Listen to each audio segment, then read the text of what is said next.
Assalamualaikum warahmatullahi wabarakatuh. Alhamdulillah amma ba'du, la haula wala quwata illa billahil aliyil azim. Allahumma sholli ala Muhammad. Ketiga kalinya pertemuan pada kali ini tetap seputar tentang Gusmi, tentang kewaliannya Gusmi. Memang Gusmi sudah tutup usia, sudah meninggal, sudah wafat, atau bahasa Roto Kasari sudah mati selama 28 tahun. Tapi sampai sekarang karena sang waliullah karomahnya wujud di dunia, tetap selalu mendampingi putra-putranya.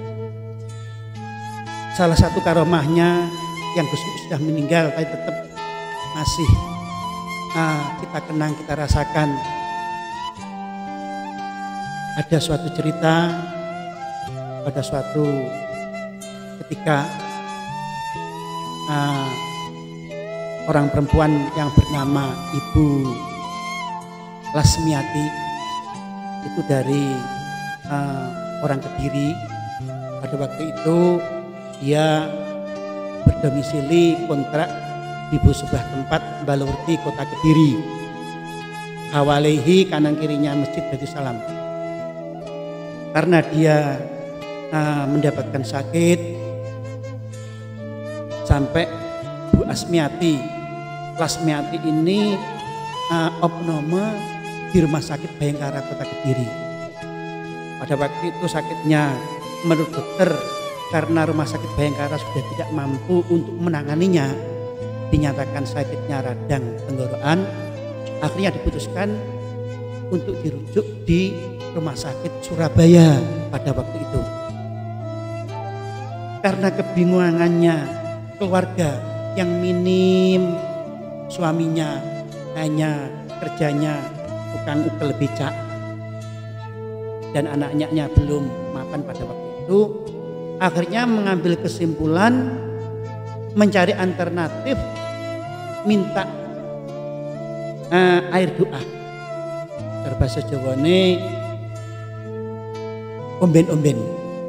Pada waktu itu dia meluncur menuju ke warung sebelah Rumah Sakit Bayangkara, sebelah selatan ada warung makan ayam. Itu warung saya. Pada waktu itu yang menunggu istri saya dan ada yang menemani dua. Saya tidak sering ke warung, saya jarang-jarang ke warung.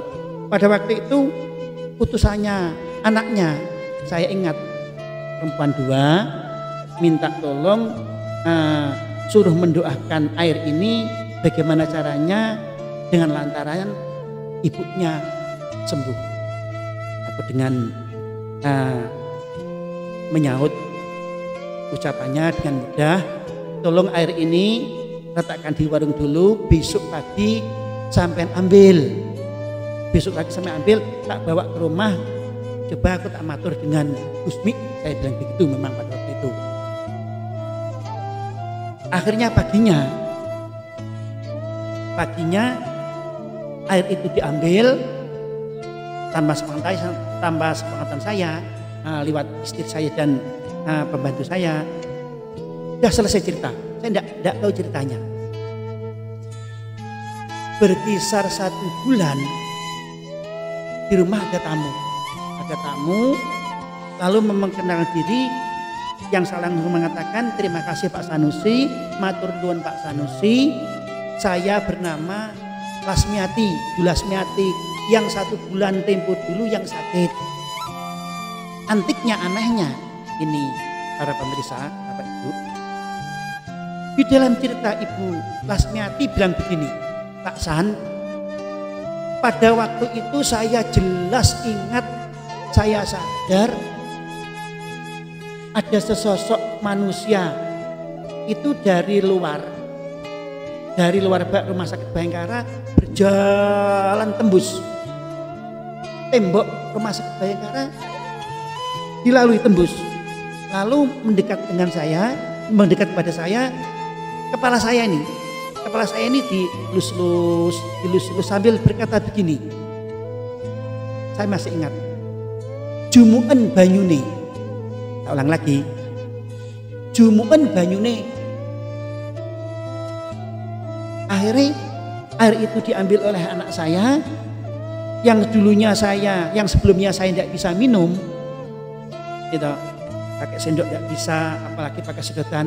Dengan spontan saya langsung pakai sendok bisa, langsung minum saya tenggak juga bisa, berangsur-angsur saya sembuh. Aku curiga, orang ini benar-benar gaya-gaya apa benar-benar. Karena di rumah saya itu banyak foto-fotonya keluarganya Gusmi. Coba saya kasih pertanyaan. Coba Bu, lihat kan kiri di tembok saya ini ada enggak foto yang di sini? Dengan gambarnya mudahnya menunjuk gambarnya Gusmi, fotonya Gusmi di rumah saya. Saya tanya, Bu tahu Bu siapa itu? Tidak tahu. Ibu pernah ikut kegiatan di Glowafilin? Tidak. Semaan Al-Quran Jantika Mantap juga tidak. Saya katakan ini namanya Gusmi, inilah orang yang nambani ibu. Hadirin para pemirsa, akhirnya beberapa minggu saya sowan pada Gus Abud, saya matur pada Gus Abud, saya cerita seperti ini. Jadi cerita ini saya bawa ke hadapannya Gus Abud, saya sowan, saya matur cerita komplit seperti ini. Gus Abud hanya tersenyum. Sudah. Ternyata lain tahun, beda tahun, di Surabaya itu namanya Buria. Ini cerita kedua.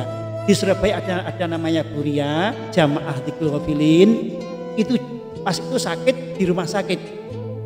Gus Abud akhirnya menjenguk Buria. Lalu di dalam jenguk ini Gus Abud bercerita tentang ini. Cerita bahwa di Kediri ada namanya ini, ada cerita begini. Gusmi nambani, bilang begini. Buria sama sekali tidak terfokus dengan cerita Gus Abud. Karena apa? Karena Buria ingin bicara tidak bisa, seperti kunci mulutnya. Tapi anehnya Gus Abud bicara itu Gusmi di belakangnya. Jadi Gusmi di pundaknya gini. Gusmi di pundaknya, Gus Abud berjalan ikut, Gus Abud duduk ikut, Gus Abud mundur pulang juga ikut, tersenyum Gusmi. Akhirnya lain waktu begitu Buria sudah sembuh, bercerita beginilah bahwa Gus Abud waktu dulu itu selalu didamping Gusmi. Hadirin para pemirsa, inilah bisa saya ambil kesimpulan memang Sang Waliullah itu tidak meninggal.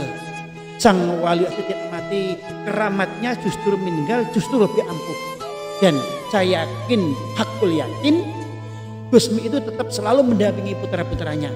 Dimanapun kemanapun. Apalagi kalau kita minta doa, minta apa-apa, lalu putra-putranya termasuk Gus Abud mengamininya, Insya Allah Gusmi akan mengamini. Kalau Gusmi sudah mengamini, amin doanya harus akan tembus, para malaikat akan mengamininya. Insya Allah Allah Subhanahu Wa Taala akan mengabulkan apa yang kita itu. Semogalah sekelumit cerita ini akan bisa menambahkan keyakinan, kemantapan kepada kita semuanya. Saya akhiri. Wassalamualaikum warahmatullahi wabarakatuh. Allahumma sholli ala Muhammad